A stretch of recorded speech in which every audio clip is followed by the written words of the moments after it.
Del Rio, Texas. Rob Wade and Robert Garza. Two guys who dive.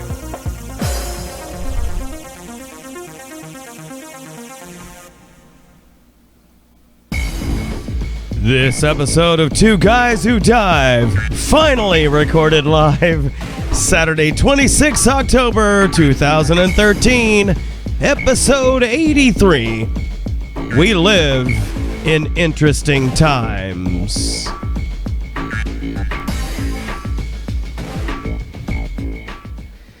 Welcome to an extremely late episode of Two Guys Who Dive, and I'm your host, Rob Wade, and I'm here with Bobby Flamingo. Yes, title episode aptly is We Live in Interesting Times. The reason why we were late is yet again another update to the XSplit software, and they just can't seem to fix the issue that has been plaguing it lately. Tried to start it, and it hangs at the splash screen where it should be actually logging on to the XSplit servers so it can actually start the stream, and it just sits there and sits there and sits there. Well, back when we tried a previous update, the developers suggested I run a program called by Microsoft called the debug viewer, and you run it in the background. Yeah. And it shows you the different calls that the program is making to the operating system and what steps it's going through. And it just gets really early on in the various steps of the program and just hangs right there. It doesn't go any further. And I've tried a complete clean, uninstall, reinstall, created a presentation, which is the configuration for your broadcast, I guess, is the best description for the working file. Created that from scratch and still no improvement. Well, so I dropped back, and then they published another update. And unfortunately, and I thought, okay, well, and they were saying, oh, we think we fixed this issue, blah, blah, blah. And I've been so busy working on the play that's going into production in a week that I didn't have any time to test it. But I, in good faith, took them at their word. Wah wah. Yep. Fail. Yeah, so, for a change, it's not late because of me. Right. Yeah, you were here early. And I'm like frustrated. As you walk in, I'm frustrated because the program is just hanging. I've tried everything, so finally, the last second, I just dropped back to the previous version that I knew worked. And, of course, with that, unfortunately, caused some of the plugins that enable different features of the program to work.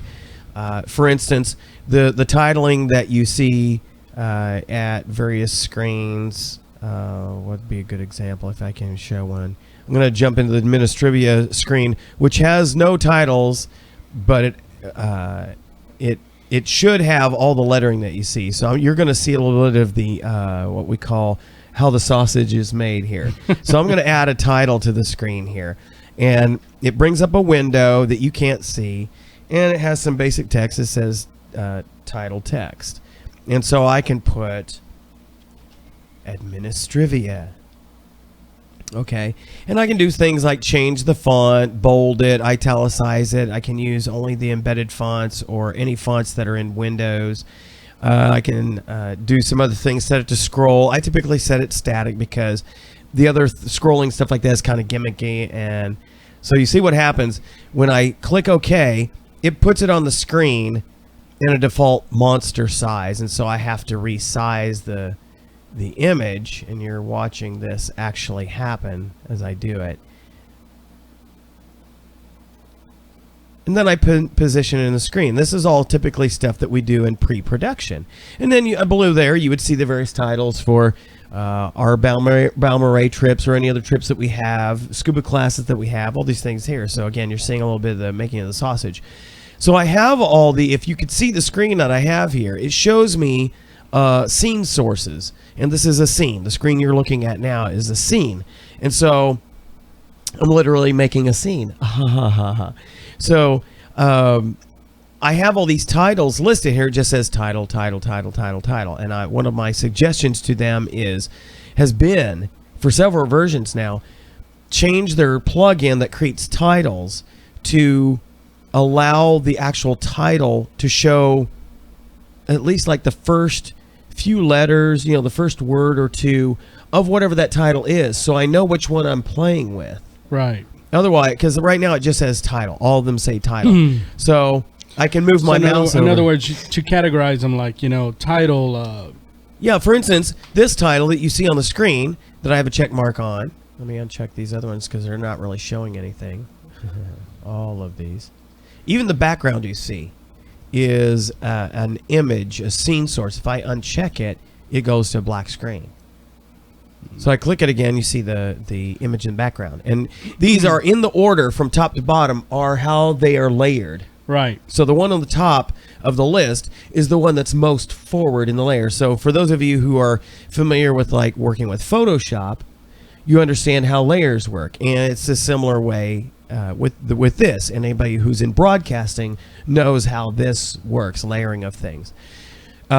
So I have this Administrivia title up there, and it just says title in the scene source. It would be much more helpful if it actually said like title and then the first word or two.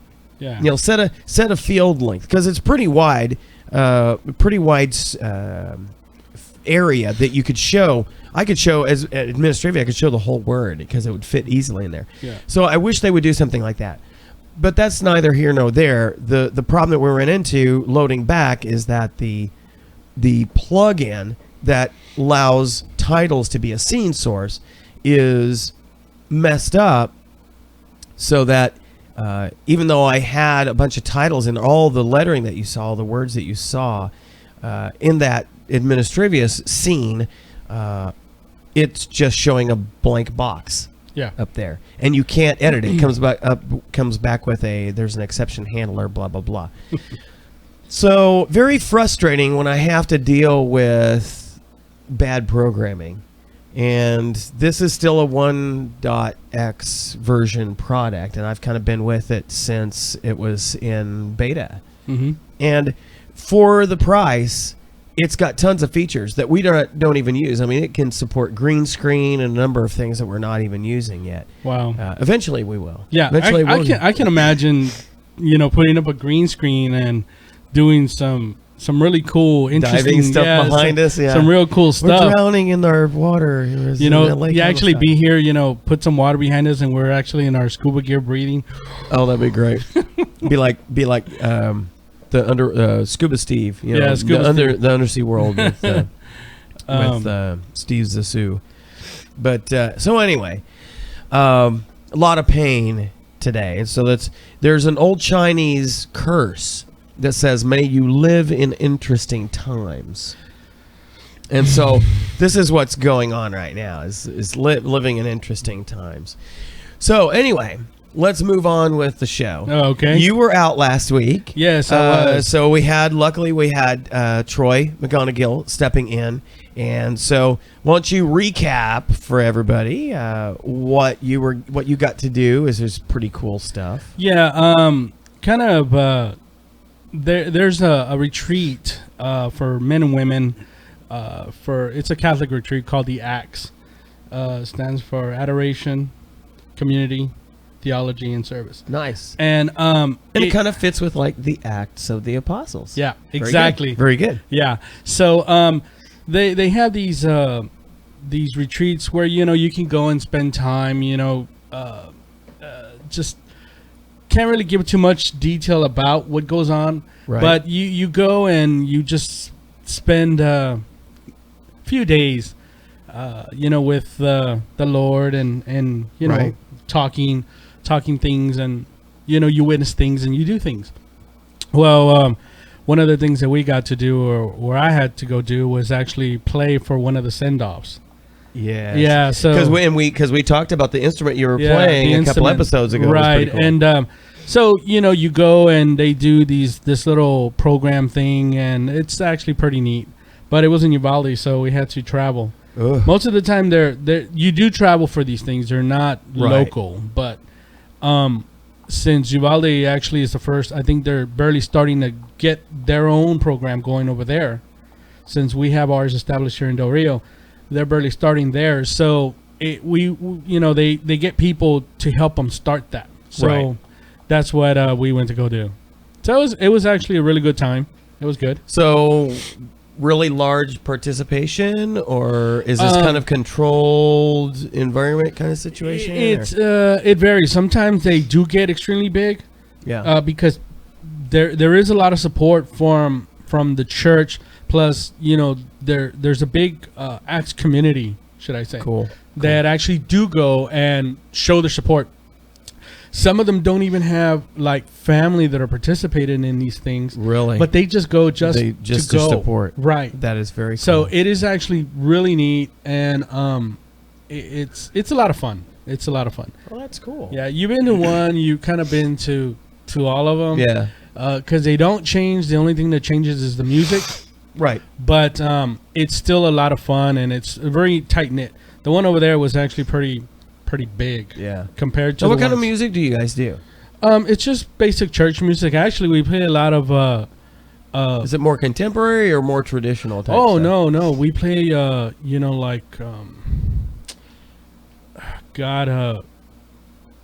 just very contemporary. Actually, it's a lot of people think, well, you play that old Spanish church music. No, it's nothing like that. Actually, we play a lot of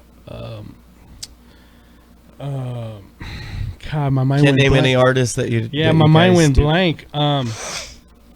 Like Lincoln Brewster. Oh, okay. Yeah, we play a lot of theirs. Like Paul Balash or. Yeah, there you go.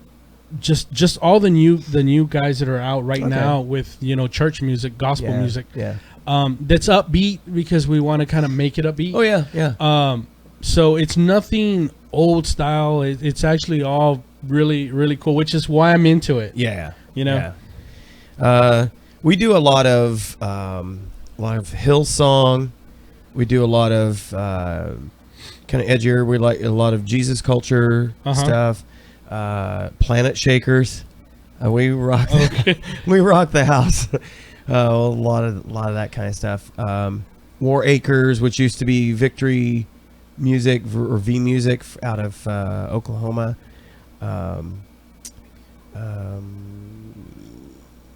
Gateway, Bethel, City Christian Church. Okay. I mean, a lot of edgier stuff. Yeah. The stuff that we're playing now is like Natalie Grant. Yeah, we do some like Natalie Grant. Michael W. Smith, Lincoln Brewster, Cutlass. Yeah. Jeremy Camp. Yeah. Chris Tomlin. Yeah. Actually we played 3 or 4 songs of his, so it was actually pretty neat. Cool. Awesome. So yeah, that's why I'm into it. So so it's not boring. This happened from when to when? The retreats usually go the first send off is usually on Thursdays. Okay. You leave Thursday, you're there Friday, Saturday, and of course you come back Sunday. Right. For church. Very cool. Yeah. So. Well, awesome.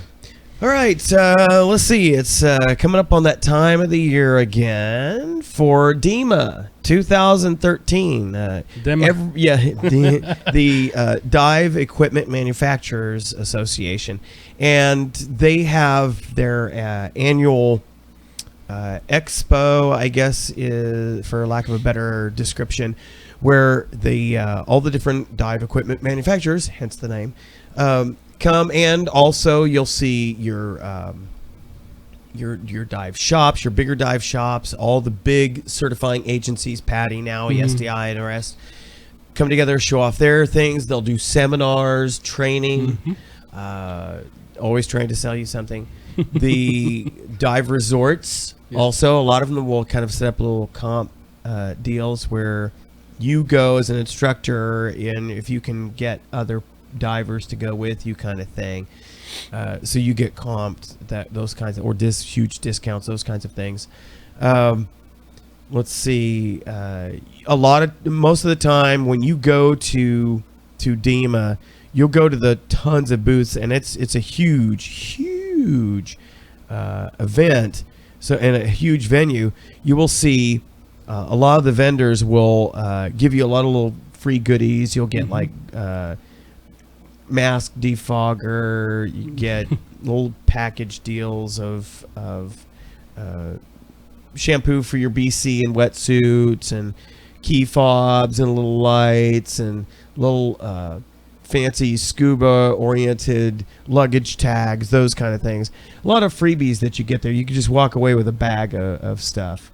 And I have yet, in the years that I've been an instructor, I have yet to actually go to one of these. And I need to get to these, but I'm more likely to go, even though I like Florida as far as diving is concerned. I'm more likely to be able to swing out to Las Vegas. Every year it goes back and forth. They've just, one year it'll be in Las Vegas, one year it will be in Orlando. So this year it's back to Orlando. So that's a lot farther trip. Yeah. And so I'm less likely to go there. But let me bring up their website again. This is another scene for showing you guys the sausage again. This is another scene that we have that we click and bring up, and I'm able to, with this software, add a scene source called a screen region. And so you click on add source screen region, and it gives you this nice little red outline, and you can either free draw a square or rectangle on your screen that you want it to basically grab that part of the screen and show it as a scene here. Or it can snap to an actual window. Like in this case, I brought up the desktop version of Internet Explorer, and so it snapped to that entire frame. And I can resize it and everything. I can resize stuff like that.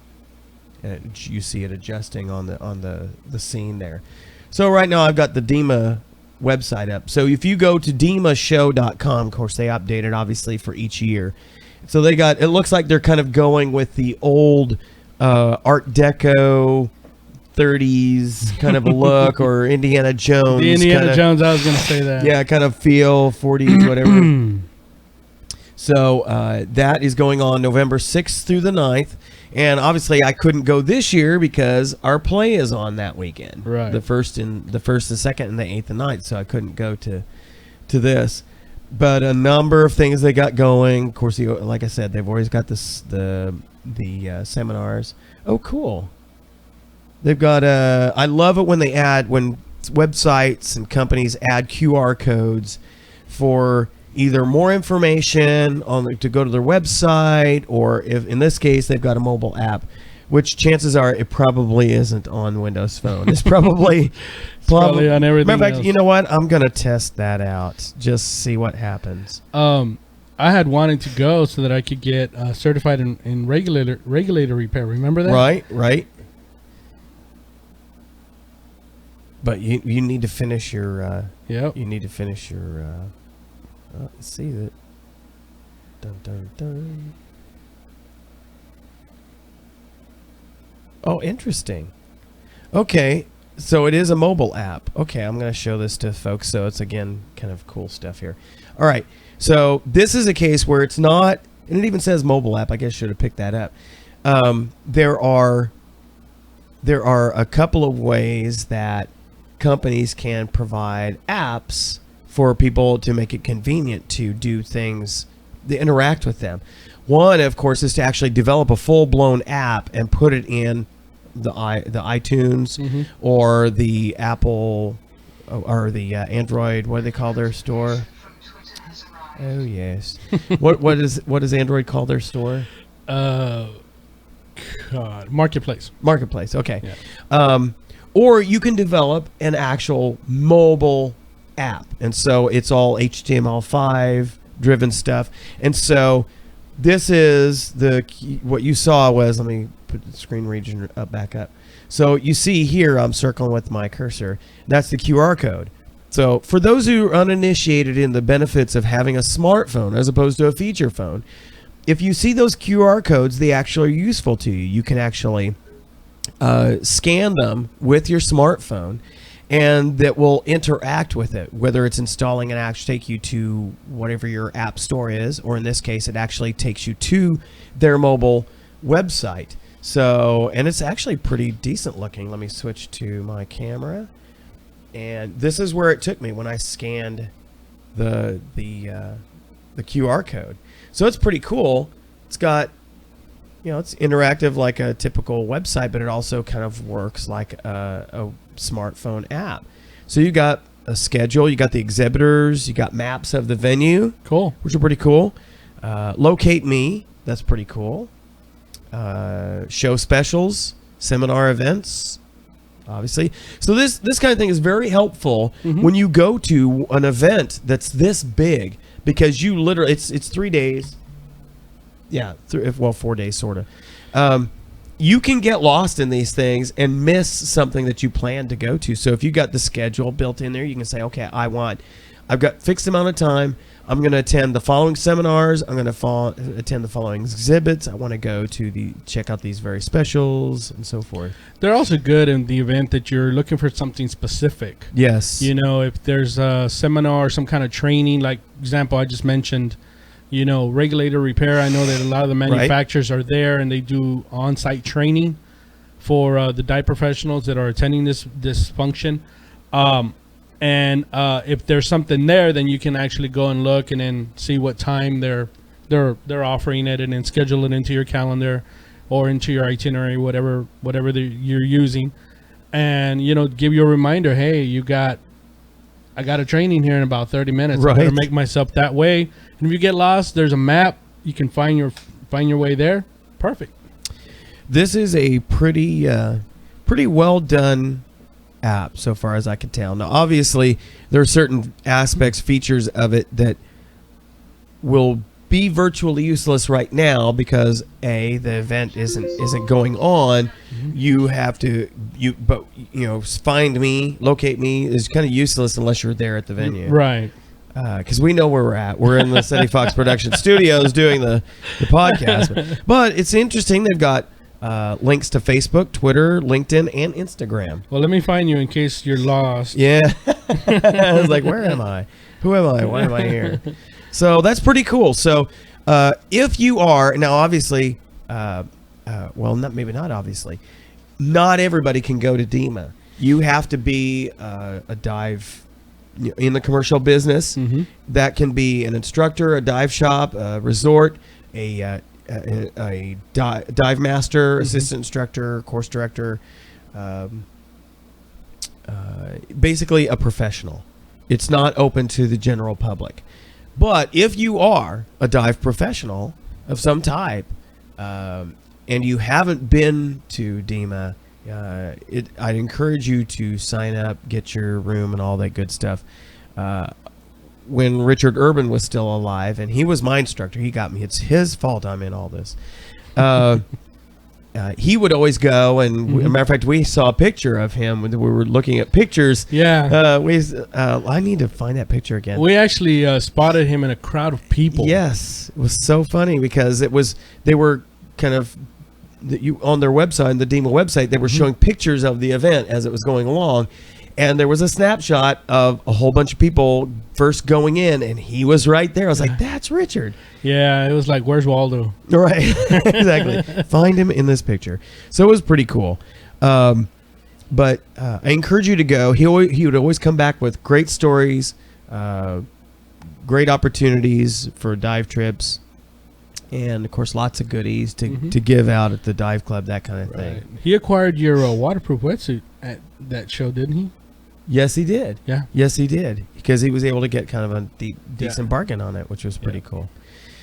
So, all right. So let me check the chat room, see if anybody's alive in there. Nope, nobody's. Oh, interesting picture for Halloween. Cool.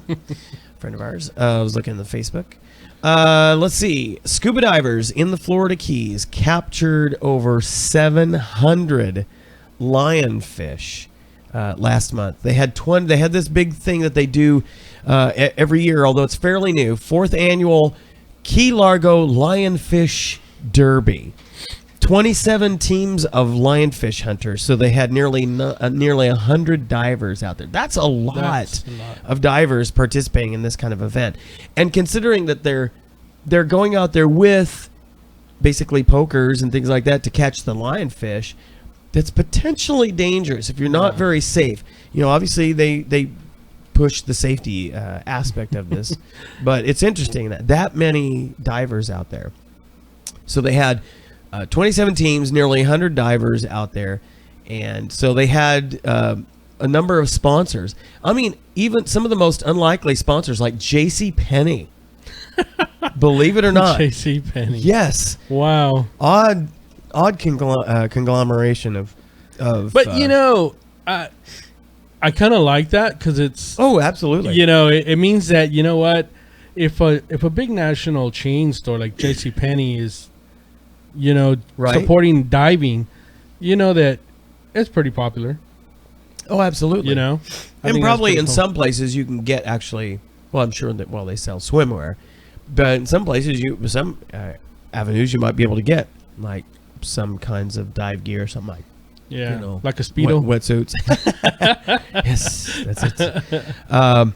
So anyway, with all the sponsors supporting that, they were able to give away prizes, cash money. Oh. So the first place team was Her Lion Eyes, and by lion is LION, playing off the Her Lion Eyes. Got $1,000 for first place. They caught 190. That's a lot of fish. 192 lionfish. That's a lot of poison. That is. That's just insanely dangerous. Second place team was Key Lime Good Time with 127 fish. And third place was Full Circle with 93 lionfish. So lionfish, by the way, are native to the Indo-Pacific region. So basically looking around the Indian Ocean and those parts where they actually have predators. Here in our Caribbean area, there are no natural enemies, and so they are voracious. They will spawn up to, I think it's like 4 times a month. Whoa! Yeah, it's crazy, and of course they eat everything. They eat the crustaceans, they eat other fish. They actually are responsible, believe it or not, for those of you who are familiar with a grouper, how big a fish those are.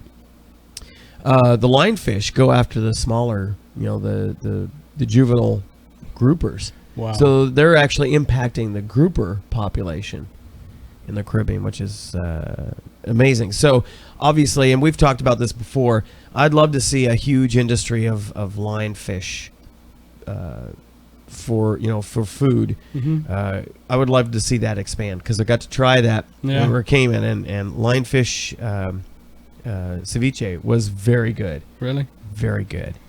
So I don't know, maybe HEB here will start carrying lionfish ceviche. You never know. You never know. They like the ceviche of various types around here. So they do. Why not lionfish? Yeah. Why not? Why not? So that was pretty cool. All right, let's jump into a little bit of tech news. This has been a wild week. Yeah, it has been. Again, we live in interesting times. We're coming into the holidays, so everybody is going nutso for tech. I was going through Walmart, and the prices that you can get humongoid televisions now are crazy. They're dropping. I mean, God. They're dropping faster than politicians. Nice. I'm sorry, my keys were kind of digging in. Yeah. I remember back in the day when if you wanted a flat screen TV, they were a couple $1,000s for not a very big size. Right either. Now you can buy one, for about $2. No, not quite that cheap. About $200, you can get just $300. A good size, flat 32-inch for less than $1080p. TV. Yeah, that's great. I tell you, I was looking at I think it was the Vizio. The Vizio 60-inch for under $1,000. Yeah. And it's 120 hertz, which means it's got the video. It's the refresh rate is so fast. It looks like you could reach up there and slap the people on the TV. It gets you dizzy when they're running. Amazing. I remember Dominic was saying that he's been kind of eyeballing, but he's been waiting and waiting and waiting. And I guess it's a good thing that he did because, he's been trying to eyeball about a 60-inch, I think. Yep. We are too, kind of. They were about, I think, $1,500 at the time. Yeah. And so, I mean, there you go. Yeah. Now, obviously, you can spend that much. Mm-hmm. Walmart even has some, like the Sanyos, that are closer to $1,500. But... for like $1,600, you can get a 70-inch. Yeah. I'm like, now you're talking. Now you're talking. If it were 3D, now that's a size that you could appreciate 3D in your living room. Right. I just don't see 3D being really comfortable unless you're sitting right in front of the screen at less than that. Right. And I agree. Yeah. I mean, you're already pushing home theater, like probably like a small little, like a little theater system, like how those rich people have. Well, I love watching those shows on Learning Channel, Discovery Channel. They're showing the crazy home remakes, and they've got their home theater with the big stair, exactly, popcorn machines. Yes, I'm like, and they have the nice little curtains and the fancy. I was like, really wild. So anyway, everybody is gearing up. This is going to be a huge tech holiday season. Right. And as a matter of fact, you're seeing the competition talking about everybody's now Black Thursday. Yeah. It's like they're opening right after everybody's all fat, dumb, and happy eating the ham or the turkey or the lobster. They're running out there. They're going to be going nuts out to the various places to buy the new toys. So we saw a interesting, doesn't normally happen this way, but Apple and Nokia both had a big announcements on the same day. Mm-hmm. So why don't you share? And I've got some pictures that we can show, slideshow. Why don't you share? Okay, as usual, I was on top of the Apple release. Yep. Or the Apple keynote for this coming holiday season. They're trying to get a jump on everything by actually introducing the new iPads. Right. They introduced the new MacBook Pro, which are the high-end laptops that they sell, and also the actual Mac Pro, which is a desktop replacement for their old system, and it's a lot smaller, very expensive, $3,000. Oof. Which is, when you think about it, for what it does, I guess it's suited for it, because I remember the actual Mac Pro tower itself never dropped below, I think, $2,500. Yeah. So it was always real expensive, and you're talking about high-end, multimedia graphics, things like that. They would use that machine for. Anyway, going back to the iPad, they redesigned the new iPad, made it a little bit, a lot lighter. Yeah, it's right at £1. Yep. They're still offering the typical 10-hour battery life. Yep. And depending on, of course, configurations and stuff like that, they left the price pretty much the same. Yeah, it starts at the bottom end at $499. Then it goes up from there. Right, and the only thing they did was they redesigned it, added some cool features. One of the things that I thought that they should have had was the fingerprint reader, which a lot of people were kind of disappointed about. But I got a feeling that'll be coming probably later on. Yeah. Well, I think that was all a case of we heard the rumors that the production of the 5S was slowed down because of difficulty in getting the fingerprint ID component in sufficient volume fast enough. So if that was the case, then I'm not surprised. They were like, okay, we better not offer it because we're not going to be able to deliver. We can't even get the iPhones out fast enough with those, so much less even think about the iPads with them. Right. So since the holiday season were coming up, they knew they were going to sell quite a few of these things. So they figured, let's not even try it. Let's go out there and get the market share up and move from there. But one of the other things, too, that they did was the new little iPad mini, which they actually introduced with their new Retina display. There it is. Yeah. Pretty nice. I'm still not really sold on the mini. If you're going to do Me neither. There's just no way. You might as well just get a regular iPad. Yeah. I prefer to see the screen. Yes. Right there, what you're looking at to me is you're looking at that new Galaxy S4 Mega. That's what it looks like. Yeah, it's about that size. It's about that size, and if that's going to be the case, I might as well get a phone. Thank you. Thank you. That size. So for me, the mini, not working. And even though it's got the Retina display, and everybody's saying that's really, really exciting, that's still starting at $399. So for $100 more, you can get a full size. Yeah, iPad. I might as well get a full size, and an extra $100 more, and I can even get the one that has the cellular built in. Well, actually, I think that the LTE is like $700. Yeah, something like that, like $699. Yeah, I was like, okay. So your opinion, if you've got one of the older iPads, at what point is it? Unless you're one of those that it absolutely has to have the latest and greatest, and you've got the money to burn. How far back? What age? What version is the latest that you would go ahead and jump on the newer version?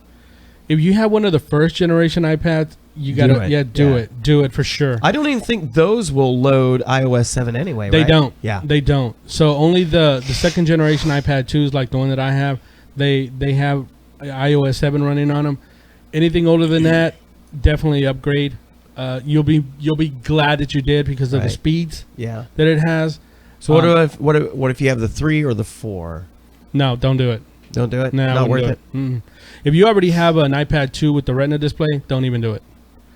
And that's just because you're not getting anything different except a little faster processor and lighter. And it's a little lighter. Yeah. That is it. And that's interesting. I was kind of looking at like imore.com because they do a lot of good reviews and information. And they kind of said the same thing as like, unless you really, really have to have the latest and greatest, and you're happy with what you got. I'm like you. I want the latest technology that's available out there, but I have a limit to where I'll go. My iPad 2 right now is doing everything that this iPad will do, except this one's probably a little faster. It's got a little bit. It does have the A7. Right. It's got the A7, and it also has, I think, it's got the Momo, which is the dual, the dual wireless. So you'll pick up better Wi-Fi. But for me, I think it's not worth it yet. Yeah. My iPad is still doing pretty good. So I kind of was looking at the specs and the demo videos and stuff like that. So the things that I thought were worthwhile that I liked about the announcement is obviously that the iPad Air, which I'm kind of not happy that they called it that because that's going to confuse people who are used to having the MacBook Air. Yeah, the Mac Air.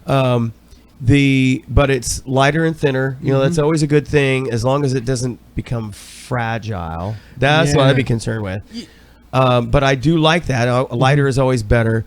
And then with the adding the Retina display to the Mini, right? Because a lot of people complained it didn't have that. They were upset with that. So now they added it. The other thing for me is also I tend to wait because I look for accessories. Yeah. Well, both of these are on that new Lightning. Yeah, but as far as like cases and stuff like that, right now, even though it is lighter, because I tend to kind of take mine everywhere with me, a solid case, so in case I drop it or it gets wet or anything like that, is crucial for me. I've got to share this. The Air Force has approved the use of iPads on working on the flight line, and I'm like, that is the stupidest thing I've ever seen. While even if they deal with the whole securing the enterprise aspect of it, now don't get me wrong, the idea of a tablet to work with technical orders and things like that rather than the big old manuals to work on aircraft is a great idea as long as you could see it in high sunlight, because that's always a challenge. But I'm like, especially with the iPad Air, after seeing the kind of condition that our ruggedized, I mean, we're talking, these are armor plated, rubber bumpered tab or notebooks, and some of them are even the convertibles, so you can flip around their touchscreen and everything. Well, all of these are touchscreen. They get broken. Yeah. These guys, they drop them from aircraft. I'm like, you want to go and buy a bunch of iPads those things won't last a week with these guys who they really don't even know how to use a computer correctly. Anyway, so you're going to put something that could break easily under the kind of conditions that they're demolishing these heavy duty. In law enforcement, in the police vehicles, we have Motorola laptops. Yeah. And those things are actually military spec design. Yep. You can run over that thing with a tank, and we got those things broken. The hinges are missing, the screens are cracked. Yes. And they don't leave the car, I know. It's like, how do you break them in the vehicle? And I've actually seen, even though they said that it can't really take a huge beating, or like the Panasonic Tough Books. Yep. Those things actually are not, they're strong. So if you can break it, God knows whatever you've been doing with it, because unless dropping it from a mountain. But hey, I mean, they are, like you said, they will break them. Yeah, and so why take a chance with something that already is a challenge to make secure, to allow access to the Department of Defense enterprise, and then give them something that even with a OtterBox, case is not going to survive more than a week out there. I'm like, that's just crazy. No, but for me, if you must have the new iPad, then if you have the money, then go out there and get it. Of course, if you need it. For me personally, I would tell anybody out there listening, hold off, wait a little bit, and see. Yeah. See. But now, question. Since these basically are coming out at the price that the previous versions, are they still selling the previous versions, and did they drop the price on those? Good question. Like all Apple products, when something new comes out, they are still making the older versions, and yes, they dropped $100. That's usually the typical Apple, thing. We're gonna go. So start at the lowest end model. For the price that you could get a brand new Retina iPad Mini, you could get the next to the latest version Retina full blown iPad. Yeah, pretty much. Or you can even that's it. I think it would be a no-brainer. The only difference here is the processor. You're looking at an A6 to the opposed to the A7, which is of course the faster chip. Yeah. But, like you said, if you're getting acceptable performance out of iOS 7 on your iPad 4, then why not stick with it? Right, but if you got one of the first generation iPads... that makes sense. That's really, like having the first iPhone. Yeah, you're like carrying around a bag phone. You know what I mean? You got to get rid of that thing. Right. And some of these actual... I know Apple does. I don't know if they have it for the iPad yet, but a lot of these... people have like a buyback type program. Yeah. You can go over there and turn Microsoft has got one. Yeah. Where you can actually give you money for your iPad toward a Surface. Yeah. Well, the new Surface. And there you go. That's another alternative too that you're looking at. If you're, and I know that they announced the new, which we'll be talking here a little bit about that. But there's all kinds of technology out there. Yeah. So tons of stuff. Okay, back to scuba type stuff. A website that I came across, Scubaverse, is a pretty good one. I think it's based out of the UK, but it's got a lot of good information. Let me pull it up on the screen region here. Scubaverse.com, world's best online dive companion.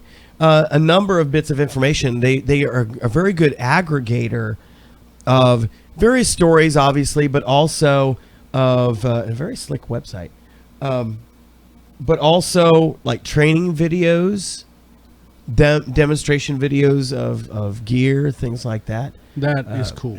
Yeah, I'm always looking for good sites. Like Diver Wire is good for news, although they're not as current as I would like to see them. But this is another source that I recommend to folks to check out, as divers, to just kind of be up on new gear.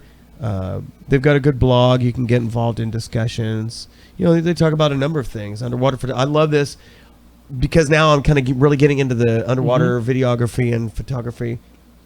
They've kind of partnered with Intova, which was the first underwater cameras that Tara and I were using.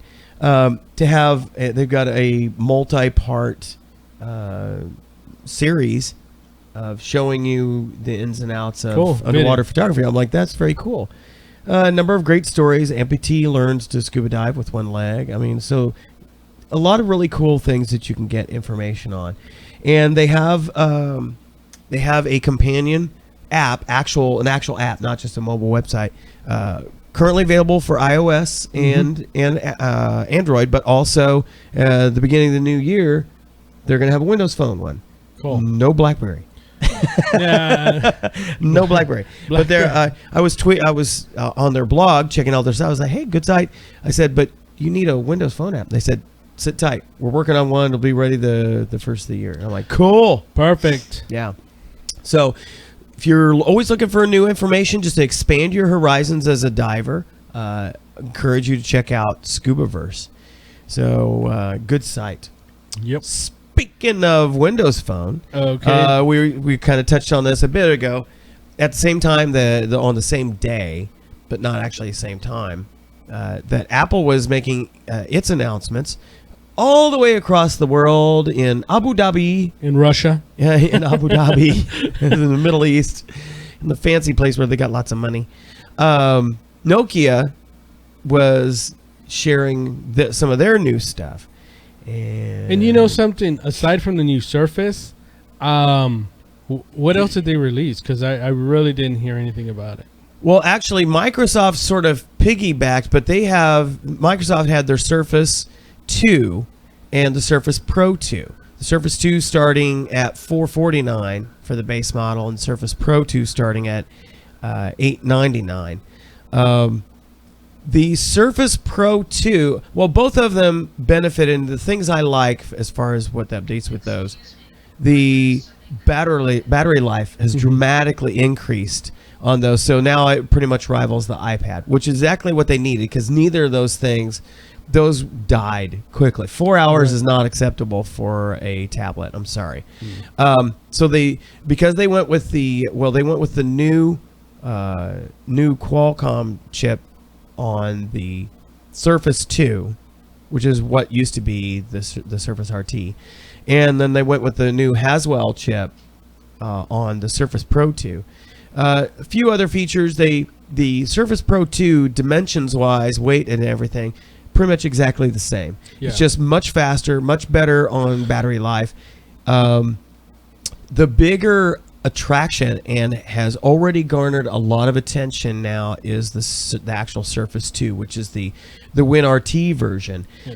Lighter, faster, better battery life, dramatically improved, and then with the improvements of Windows 8.1, it's actually gaining attention with folks. So where everybody was saying WinRT is dead, nobody's going to do anything with that, they've kind of breathed some life into it because of 8.1 and because of what they did with Surface 2. So I'm actually considering, I really want the Pro 2, but at $899, so the things I like: battery life, the new type and touch covers are backlit, and they've got a docking station now, which is cool, and new innovative blades. What the touch cover and type cover are what they call an actual blade, and so they just all click in. But they're really starting to push the envelope of things they can do with that, because now the touch and type covers are not. They are a panel of sensors. They're not dedicated. Like if you were to take apart a typical laptop keyboard or your desktop keyboard, you would see a bunch of specific sensors that each one is keyed to do a particular, the A, S, D, F, so forth. With the new types of covers they're doing for the Surfaces, it's just an array of sensors that can have any amount of granularity you want. And so they demonstrated this new mix kind of blade that has the same dimensions as the regular touch and type cover, but it's completely a different face on it. It basically is like a DJ board. So it's got virtual faders on it and everything. Oh, cool. Very neat stuff. I'm like, so they actually did a video showing where they went into, I think it was Carnegie Mellon, to some design engineers and said, okay, here's the Surface keyboard. Here's our DJ mix board. Now, given that you now have a platform that is just sensors, what could you come up with? And these guys went crazy and came up with all sorts of wild ideas for other types of blades that you could plug in. And Microsoft is like, okay, these are even things that we hadn't thought about. So I think there's a cottage industry that could kick up of similar to how the iPads and iPhones have a huge bunch of accessories based on the connector.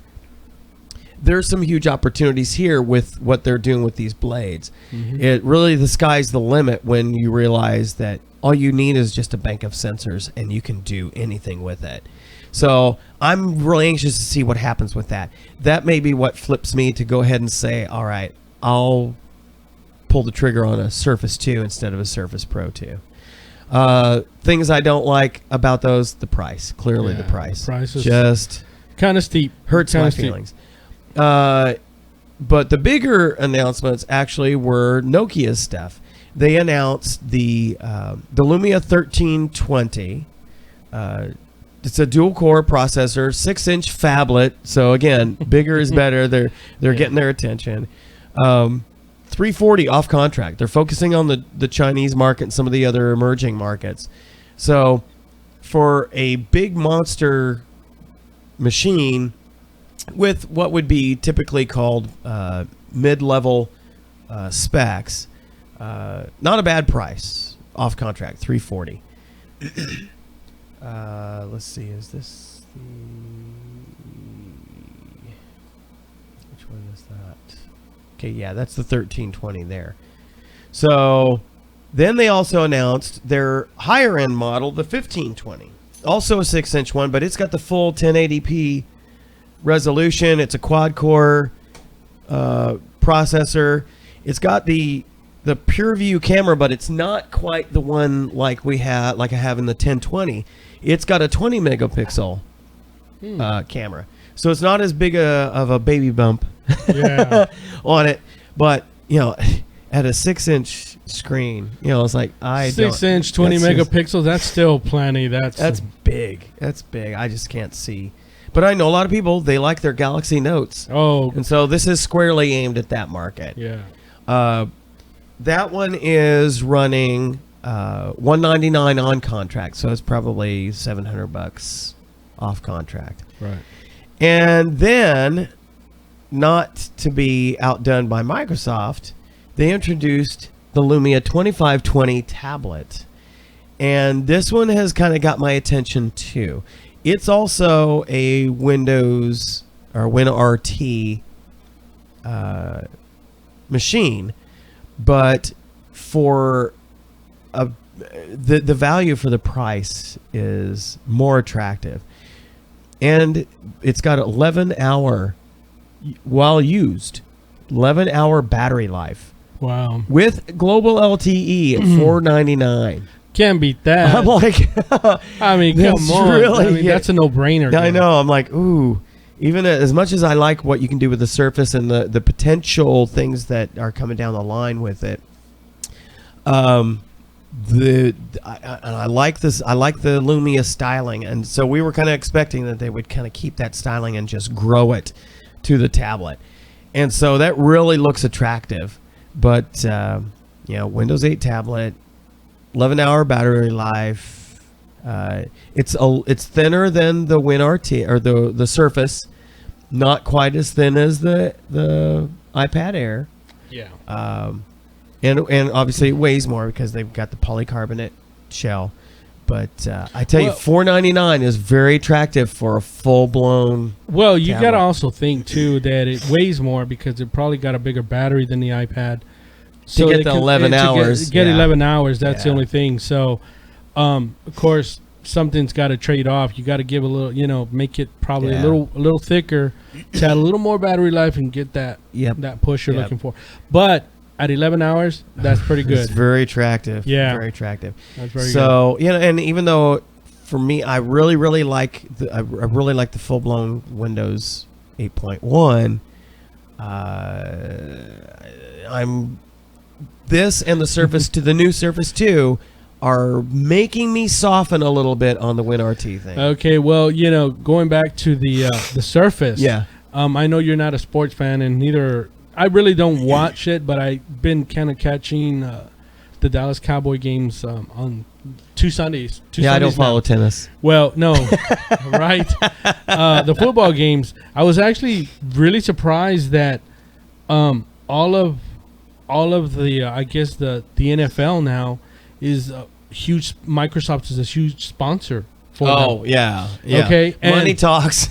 So when the announcers are up there during the pre-show, they all of them, all of the main play or retired players and big ex head coaches, right in front of them, they all had the Surface. Really? Yeah. Now, could you tell if it was the older version or the newer version? You can't tell because all you see is that it's in front of them, so it just looks like like a laptop. A sea of surfaces. Yeah. So.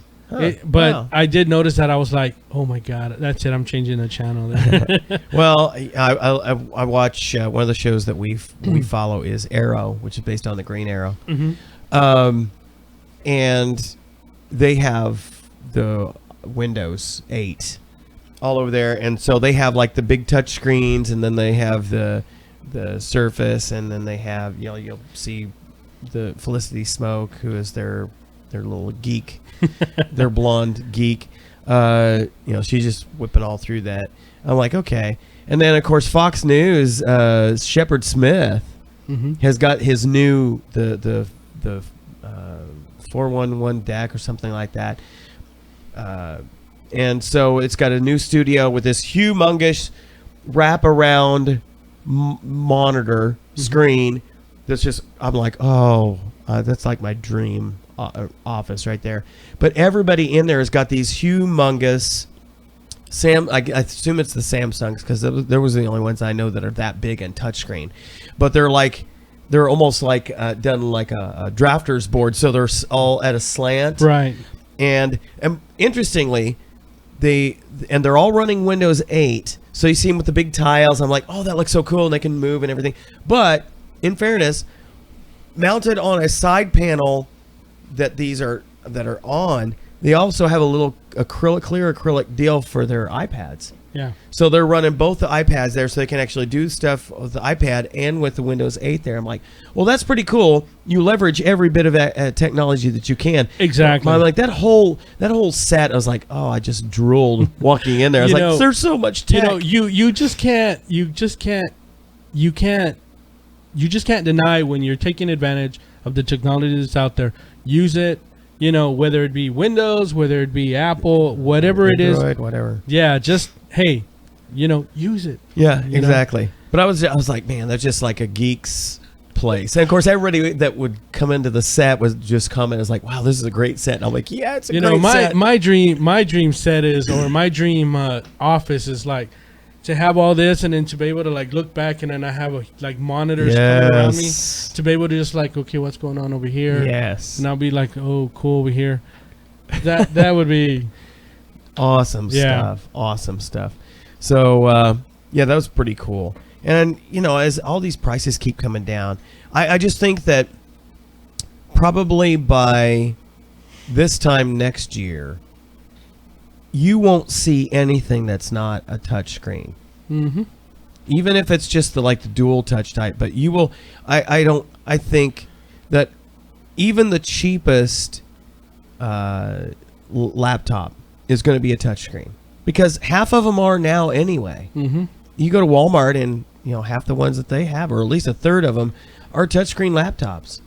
Right. And now they have that whole wall is just tablets. Mm-hmm. Of various types. They have the Acers, which Acer announced a new one that looks pretty attractive too, but I haven't seen what the pricing is going to be.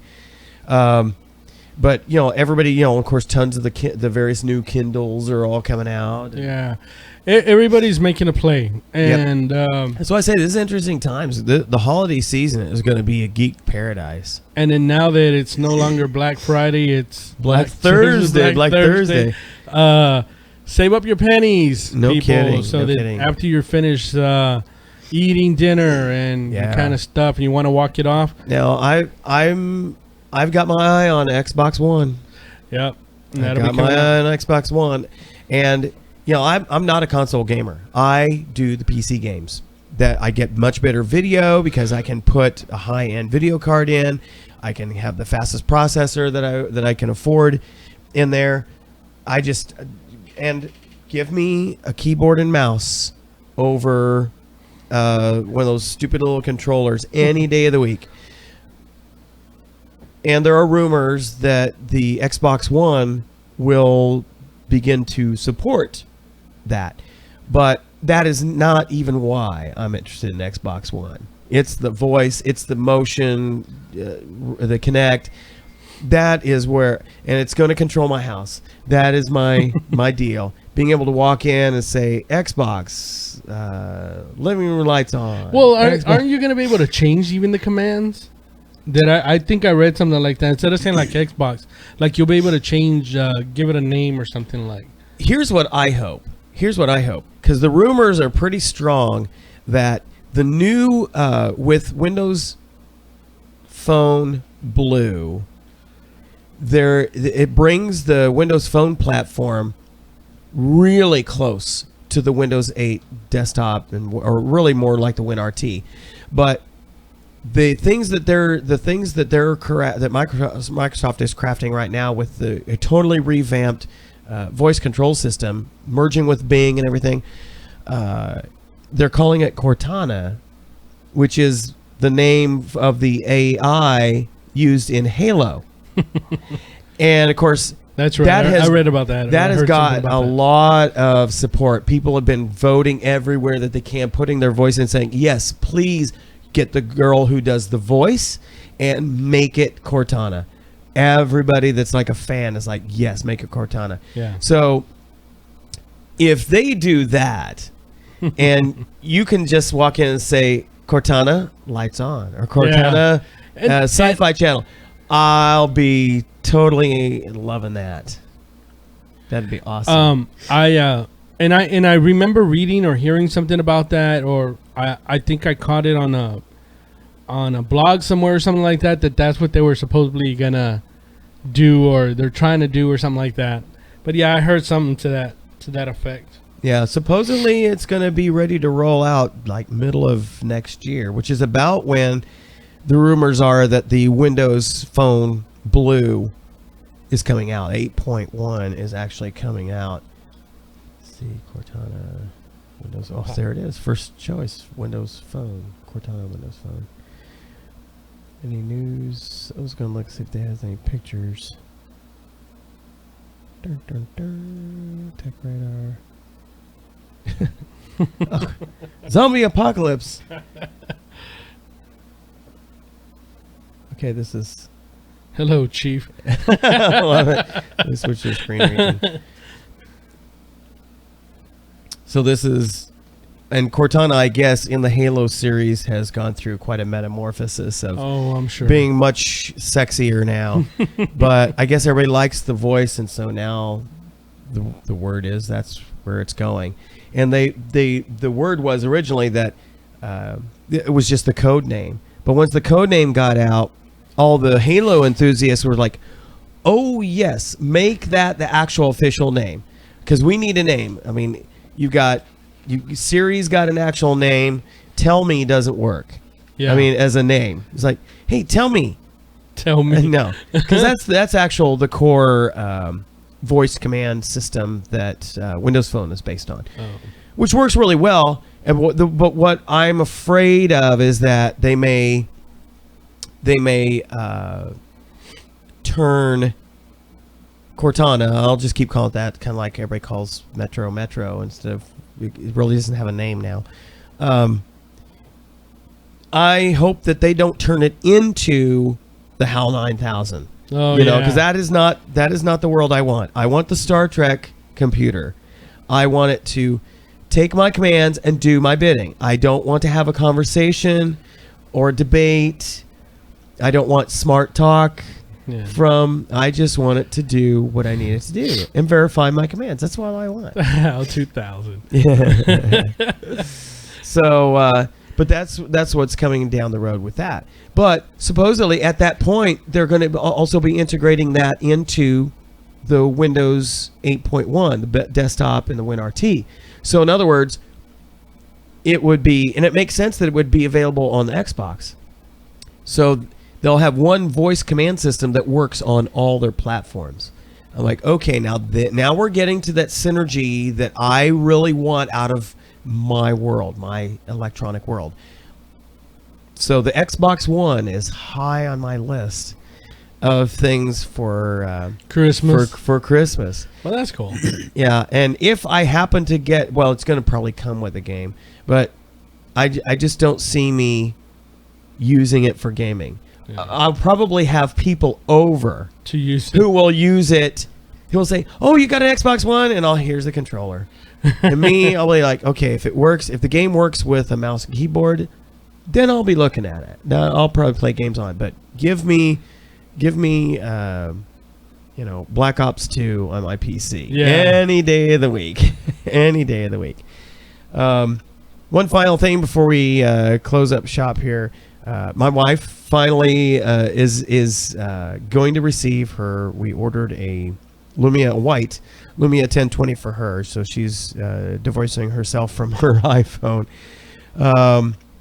So she's really, really excited about that. She's actually currently using my 920 to kind of get used to it, plus the getting kind of the apps on that she wants, because the beauty of the way the latest version of Windows Phone works is that it saves everything. Mm-hmm. So when she stops using the 920 and logs into the 1020, when that arrives, all of her stuff will load by itself, which is cool. I'm like, okay, that makes it so much easier. And really, that's the way it always should be. That's the way it was with the upgrading to Windows 8.1. Everything just migrated across. Get a new machine, you log in, all of your stuff syncs across. You'll start seeing all your apps there, and all your settings, your background are all there.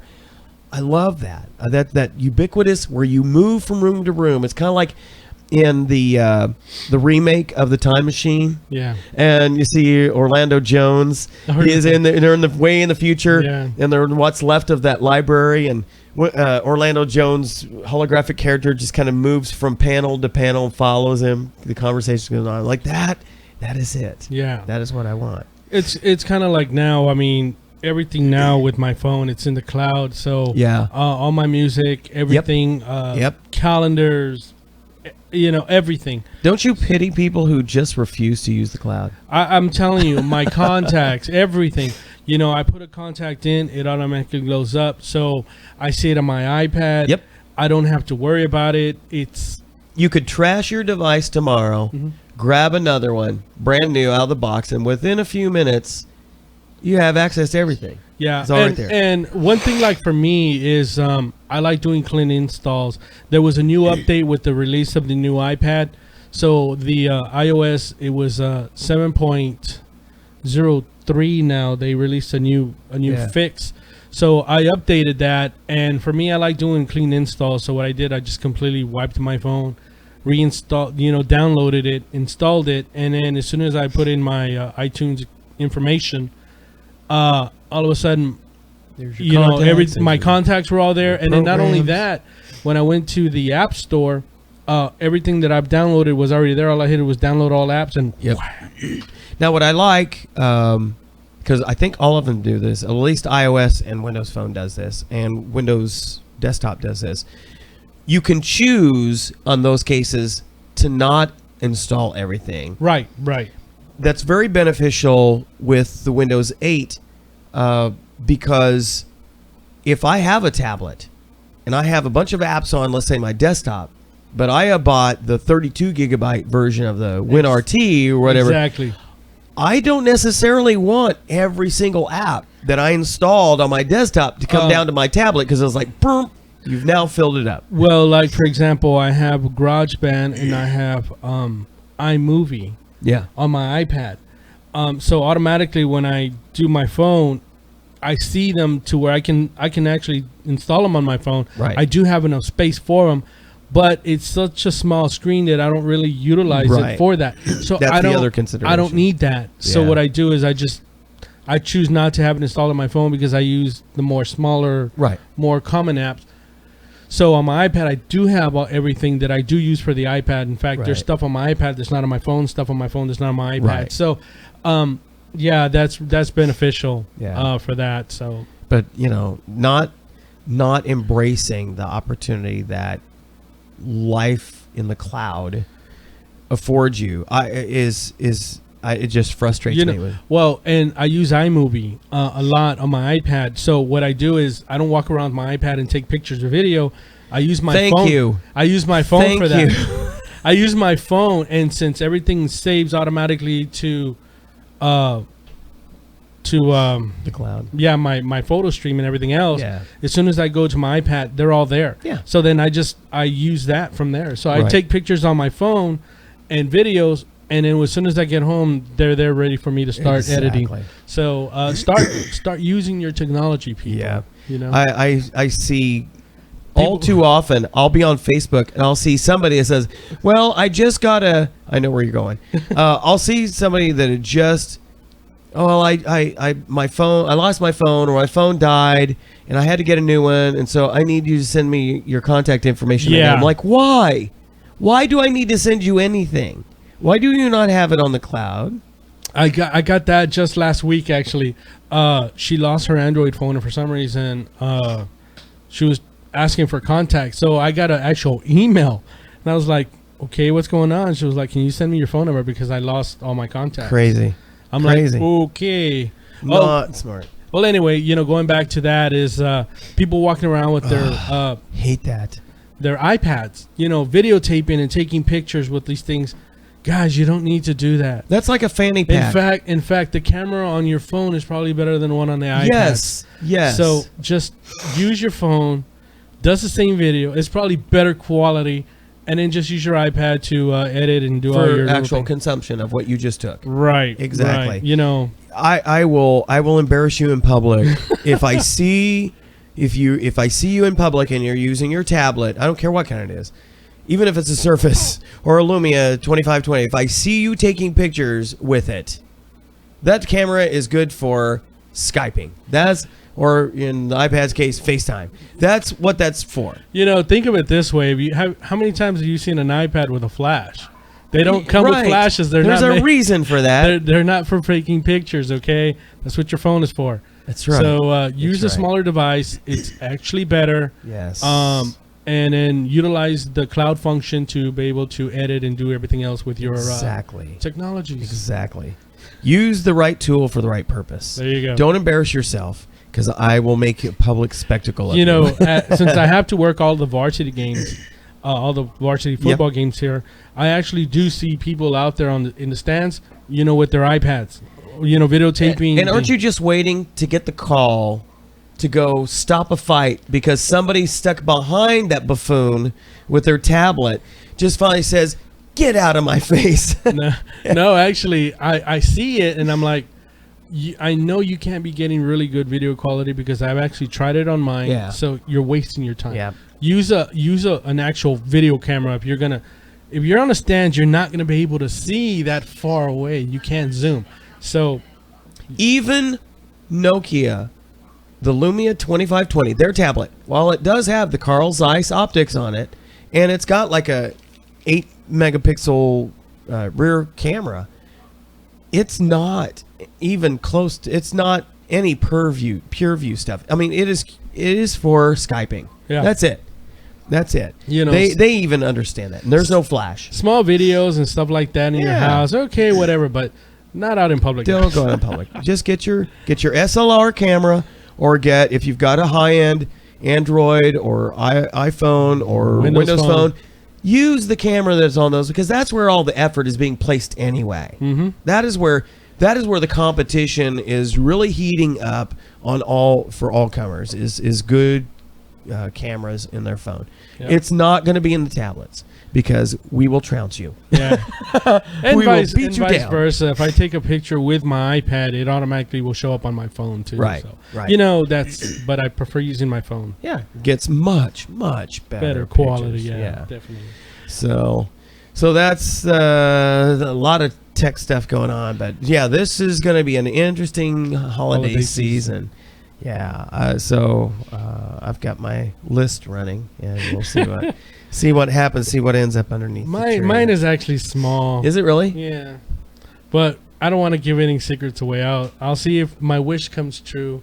You're not going to lay that out there? Not yet. Not yet. Oh. But I thought we were going to have. I thought I was going to be able to whip out the news alert. No. Darn. You will, but missed not today. Okay. All right. Nice. Well, as you saw, because we had the technical difficulties with the software, our Administrivia screen is not really available. But wait, just flying off the top of my head, we don't have any dive trips coming up. I have been getting a number of emails and phone calls, people interested in classes this late in the year. So did you get that picture I sent you of the dive chest? Yes, as a matter of fact, I showed it. I went ahead and brought it, again because it's in the cloud. I brought that into with while Tribe was here. We showed that. I said, well, and I even pulled up a picture of what it looked like before. And so the water's up. It's up. But we still got another 35 feet to go. We got to get there. Because I got to have something to attach to the line, too. No kidding. Yeah. But still, I was actually surprised because we had gone out there earlier that Saturday before we took off. And was out there, and I was like, wow, the water's actually hitting the chest now. Yeah. Which was great because I remember I had gone with my son Brandon I think about a month or two before that. And the water was... that thing was completely out of water. Yeah. It was. As a matter of fact, I need to get, and I'm not going to be able to do it between now and next weekend because I've got the show coming up. But right after that, I need to get a dive out at Spur 454. I want to see what that looks like now. Now, yeah. Yeah, we're quickly running out of cliff there.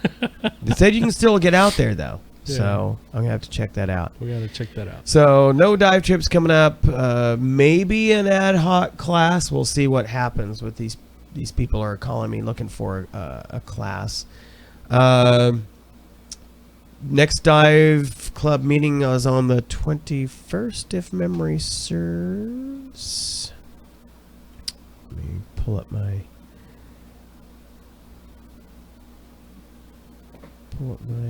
calendar. I'm pretty sure it's the 21st. I hate that when I don't get to do my little display. 21st. Yeah, that's what it is.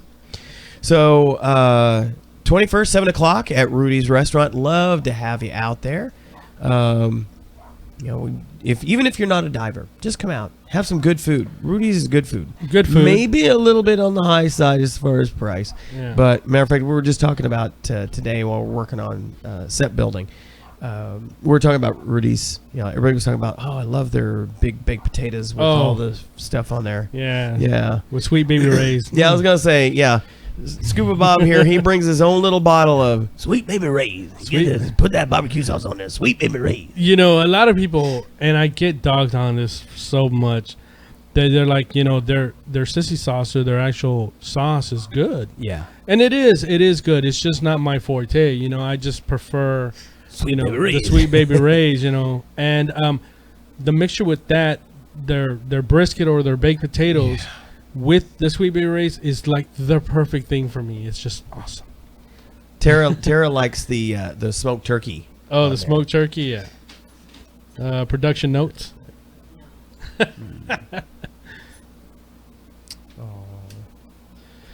Okay. So that's pretty much it for the Administrivia. Again, if you are in the Del Rio area next weekend, the weekend of November 1st and 2nd, or the following weekend after that, the 8th and 9th, and you happen to have nothing to do, I invite you to come down to the Paul Pogue Theater for the Performing Arts down on Main Street in the old part of town. we are putting on the production of Remember Me. It's a domestic comedy starring Kelly Jackson, who is also the director, and Angela Colon Escobar, and Dr. Joel Bacon, his local chiropractor. I recommend him. Tara and I both have taken advantage of his services. I was never sold on chiropractor until I had a really bad pinch.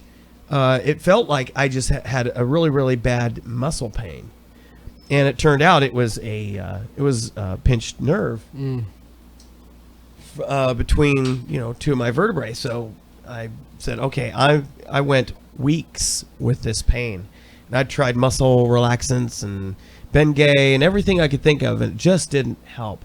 So finally, I just said, okay, I need to go in, and sure enough, man, he reworked my back, and within like 3 sessions, no pain, all gone.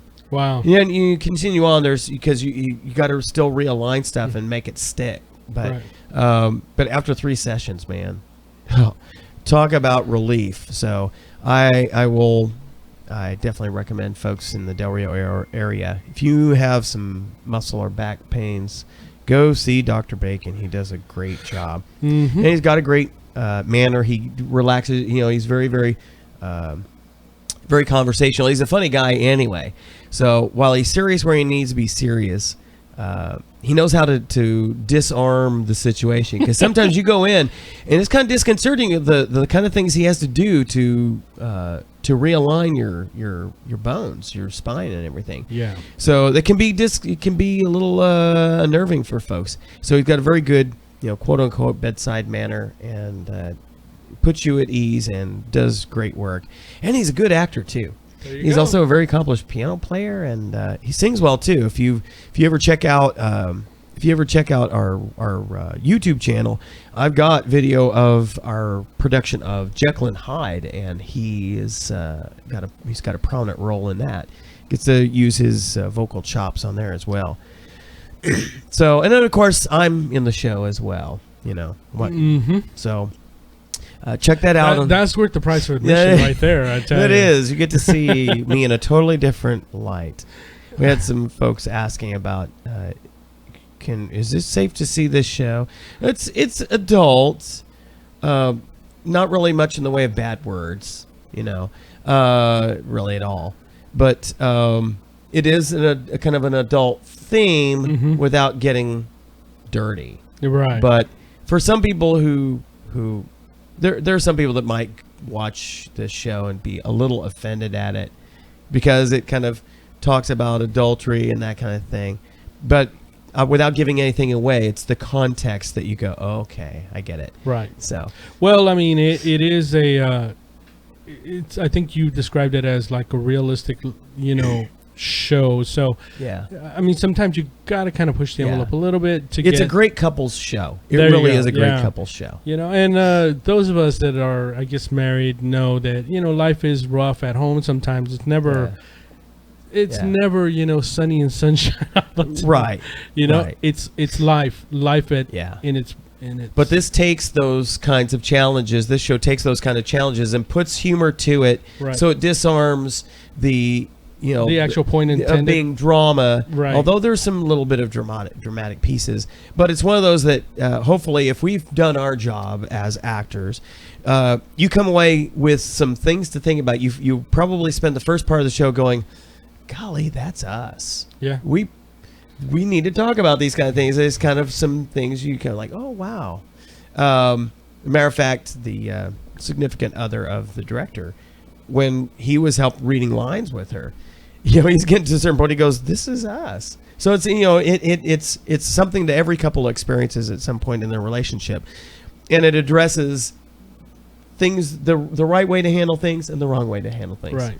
So fun show. We've been having a great time with it.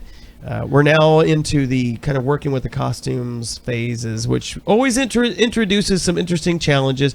Like, I have a jacket now that I didn't have before, and now I have to work the logistics of doing that while I'm saying my lines, and it's fun. Well, stuff. if you're in the neighborhood, please come out and check out the show. Support the local actors in the community. It's fun, and we have things to do here in Del Rio. Absolutely, we've talked about that so much. Don't just say there's nothing to do. I get so pissed when I hear that. Me too. There's this one lady that works there at the high school. And she's military and stuff like that, and you can tell she hates being here. I guess she's from up north somewhere where it's nice and cold. Oof. And she wants to get back, and she just always is just. I hear her when I'm like in one of the lounges and stuff. Right. And she's just bashing this place, and it's evident you don't like it here, but you don't have to bring everybody down. And I mean, this is people's hometown. The people that work here have been here for a while, and I know you're passing through because your husband's going through pilot training, but don't slam. Yeah, I always find myself asking those people, when you say there's nothing to do, what do you qualify as something to do? And if you tell me shopping at a mall or going to clubs, then you've already lost credibility with me, because that's not something to do. That's something to waste your time with. Something to do is an activity that you involve with. You do the bike riding. Yeah. You're involved with the church. I'm involved with the church. That we've got our podcast. Right. Scuba diving. There are people that boat and fish, and there are people who ski, and for people that have families, I mean, there's so many sports that the kids can get into. Yes. Soccer, volleyball, t-ball, baseball. Basketball. There's women's roller derby here. Roller derby, exactly. There's roller derby. There's the running. There's the CrossFit training available. There, everything and anything. I mean, yes, we don't have a Gold's Gym here, or a Bally's, but hey, there's other alternatives. But there's a lot of the CrossFit and everything. You go downtown, that CrossFit place is always busy. Always busy. So there's a lot to do. So but she get off your butt and do it. Yeah, that's all there is to it. There's really stuff to do. So but she just gets me so upset. I gotta qualify those people. I gotta call them out on. It's like, okay, so let's go down the list. Look at your schedule. Look at my schedule. How much free time is there? It's like it just amazes me. If you've got nothing to do, it's because you haven't gotten out of your shell, your comfort zone, and done it. Like, for example, today, right now, when I was coming down here, I live right next door to the Whitehead Museum. Oh, yeah, they've got stuff going on. They got something going on right now for a Pet's Wish. There's a bunch of... Yes. They're all right there right now playing music, stuff like that. So if you're a pet lover, there's things to do with that. They're going to have the running of the bulls, I think, coming here pretty soon. There's also something else, some kind of walkathon. There's just so much stuff. Just got to kind of listen and... Oh, speaking of the bulls, did you hear about Dr. Rathke? I heard he was ill. He got gored. He got gored, yeah. Dr. Rathke is one of the veterinarians in town, and he deals with any kind of animal. His forte is in the larger animals, horses, livestock, those kinds of things. And I guess he was working on treating a bull. A bull, yeah. And something happened, and he got gored, and I guess stepped on too. And he's we just spoke to one of our friends while we were working on the set for the show, who is also an actress. She was letting us know that evidently he's not doing well. So our prayers go out to Dr. Rathke and his family. And he's an older gentleman. He's been at it a number of years, but it's tough when you take the kind of damage that he evidently took. So our prayers go out to most youth can't handle being gorged, oh my gosh, let alone an older gentleman. So so definitely our prayers go out to him. So well, that brings us to the end of another another podcast. Sorry for the late start again. Technical problems always challenge us, but hey, we're up for the task. That's it. We didn't give up. We did not give up. We could have just sent out a tweet saying, "Oh, sorry, no go for tonight." But we hung tight. We'll be able to get this uploaded so you can catch it if you thought, okay, half hour's gone, we're not going to do the show. You can always catch them on YouTube. We always put them on YouTube available for you guys to watch. And we share it on Facebook as well. So speaking of that, if you want to get in touch with us, you can check us out on our Facebook page. Just go to Facebook and look for Del Rio Dive Club. Or you can send us messages through what's now Skype. They merged Windows Messenger with it to just look for Two Guys Who Dive. And also you can visit us at our website, delriodiveclub.com. Mm-hmm. And of course, if you want to send, communicate, otherwise share information with Scuba Bob, right there at the lower third, you can check him out. Send him an email at rsgarza821@yahoo.com, or follow him on the Twitter at rsgarza. Please. 435, yes. Please. Yes, follow him. He's got great things to say, and you can also end up following us on our little diatribes as we go back and forth on Apple versus Windows. People often kind of get wonder if we're battling, and we do kind of get snippy every so often, but it's all in good fun. We love each other. We're like brothers from different mothers, and it's just he got peanut butter in my chocolate, and I got chocolate in his peanut butter, kind of thing. So and that's the thing. We were actually going back and forth just this week or just a few days ago, and some of your friends on your Facebook were kind of commenting, "Well, I can't wait, and then all of a sudden we start getting into, and Robert tends to. I'm verbose. He's very vocal, so he's got a very wide vocabulary. So he writes a lot, which is great.